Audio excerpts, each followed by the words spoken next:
Now, more than 250,000 people with disabilities could benefit from a successful campaign led by a man from Accrington. Zack, Kerr, who has cerebral palsy, has spent years fighting to increase the number of accessible toilet facilities with hoists and benches. And this week, councils found out where those extra 500 toilets would go. We haven't found anywhere suitable to getting changed. I was quite upset about the thought of going on the floor yet again.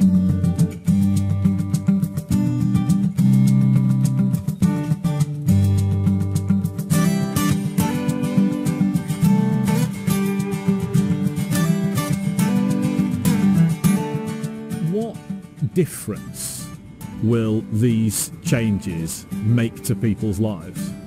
I always say that changing places toilets are nothing short of life-changing for me, and for so many people with disabilities or additional needs. Life can be difficult enough in many ways.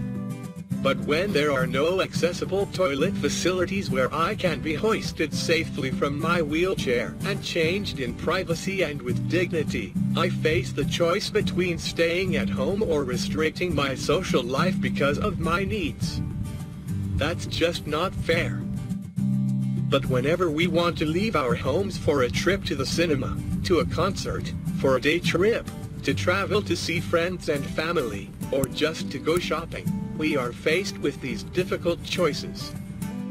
And you must be pleased that 76 of these toilets are going to be here in the Northwest.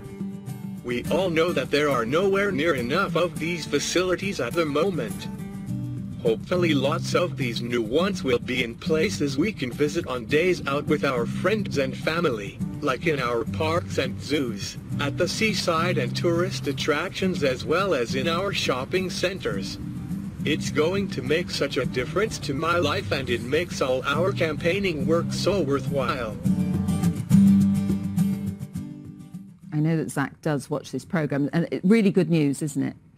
Yes, it's absolutely fantastic, and everyone should be entitled to be able to go to the toilet and use it like everyone else. And I think that disabled people do get overlooked because people can't understand, because they don't live day-to-day life like they do, so we don't realise the challenges. It's such a simple thing, isn't it? And to not be able to, you know, access a toilet. I know he's campaigned for motorway service stations, Andrew, but this is now to be in towns and villages. But I mean, a lot of our toilets have closed anyway, haven't they? So is this going to be welcome? This is hugely welcome. I've been involved in Trafford in campaigns for changing places toilets. Everybody is entitled to a hygienic and accessible toilet, not least disabled people, but you know, regardless of age, disability, etc.